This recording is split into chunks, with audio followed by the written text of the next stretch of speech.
Let's talk about something so many of us feel but can't quite put our finger on. It's this frustrating paradox, right?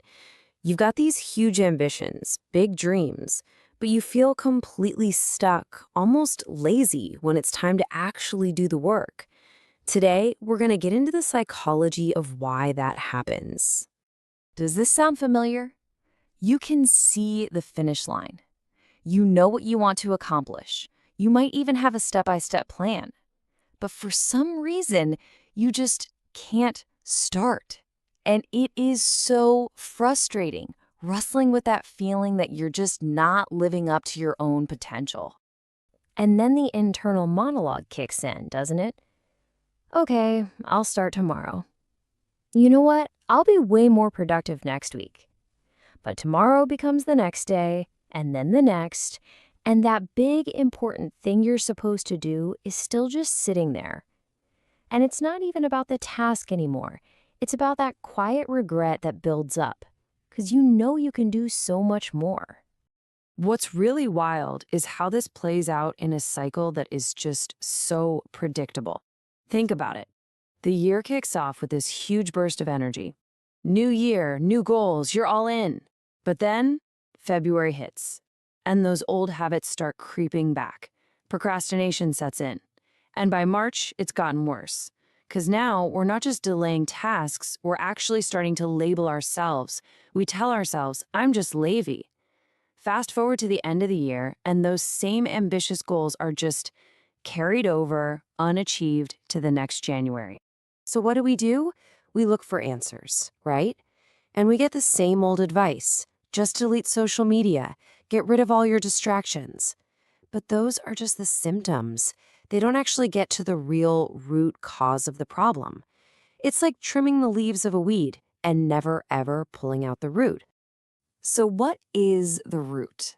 Believe it or not, the real problem isn't your lack of discipline. It's actually a law of physics. It's called inertia. And I know you probably remember this from high school science class. It's Newton's first law of motion. An object at rest is going to stay at rest unless some outside force comes along and gives it a push. Now, here's the brilliant part. This law doesn't just apply to, a bowling ball sitting on the floor. It applies to us, to our projects, to our goals. A task on your to-do list, it's basically an object at rest. And it needs an initial burst of what we call activation energy, a push to get it moving. Our brain naturally resists that initial push because it prefers the comfort of doing nothing. So, this is the single most important thing to understand. The real battle isn't doing the work. The real battle is starting the work. It's all about overcoming that initial resistance, that mental friction. The biggest hurdle is always that first step. Because once you're moving, it's so much easier to stay in motion. Which, of course, brings us to the most important question of all. Okay, if inertia is the enemy, how in the world do we beat it? How do we create that little push we need to finally get started on the things that matter most to us? Well, here's the secret. It has nothing to do with finding more willpower or getting motivated. It's all about strategy. See, our brains are hardwired to take the path of least resistance. They avoid difficulty. So the solution is to make the act of starting so simple, so laughably easy, that our brain doesn't even get a chance to put up a fight. And we can do this using 3 really simple but incredibly powerful techniques. Number 1, make the beginning tiny. Number 2, break down your big tasks. And number 3, use something called the 2-minute rule. So let's dive into that first one. Okay, technique number 1, make the beginning tiny. So if you tell yourself, I have to write a 5,000-word essay, your brain just sees this giant, scary mountain and it shuts down. Instant paralysis. But what if you told yourself, I'm just going to write 50 words? That's it. It's so small it feels like nothing. That's the push. It's like giving a giant boulder a tiny nudge at the very top of a hill. That first push is the hardest part. But once it starts rolling, momentum completely takes over. The second technique is basically a close cousin of the first one, breaking down those big tasks. A goal like clean the entire house just feels overwhelming, right? So don't even think about the whole house. Focus only on the first, smallest piece. I'm just going to clean the kitchen counter. By taking a big, intimidating goal and chopping it up into these little, manageable chunks, you can focus all your energy on one small win at a time.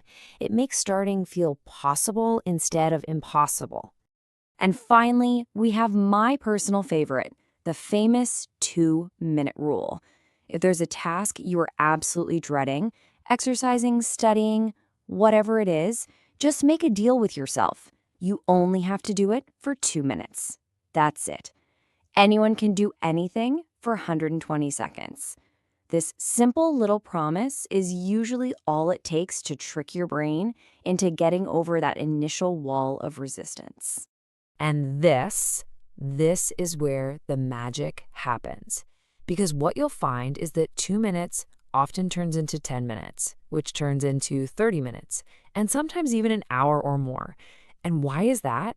Because you already broke the inertia. Remember, an object in motion tends to stay in motion.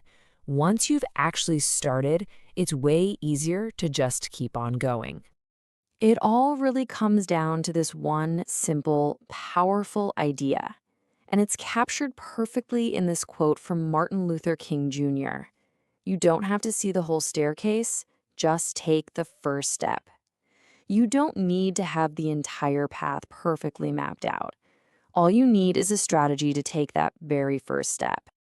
So I'll leave you with this question. Just for a moment, forget about the giant project, the huge dream, the entire staircase.